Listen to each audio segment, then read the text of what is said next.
Americans are spending billions every year to fight homelessness through federal programs, state grants, and private charity. But a new report argues that despite all of the money, there's little proof it's actually solving the crisis. Let's go to Emma Withrow from the fact check team. So you poured over the report. How does it claim that the money is being spent?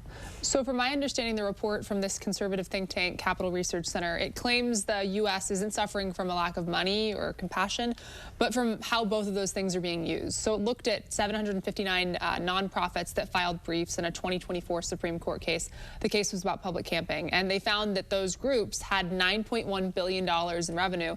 Also, that includes $2.9 billion in government grants. So the report argues that many of these organizations have shifted from kind of running shelters or providing services to more so lobbying, litigating, and advocating for some policy changes. So it seems like the researchers are claiming that advocacy doesn't always translate to improved outcome, right? Exactly. That was one of the main arguments in the report. Actually, the Housing and Urban Development's own data shows about 770,000 people experienced homelessness on a single night in 2024. And nationwide, that number's bopped up by about 18% in just the last year. There are some bright spots, though, in HUD's data. They showed that veteran homelessness, for example, declined by 8% over the same period.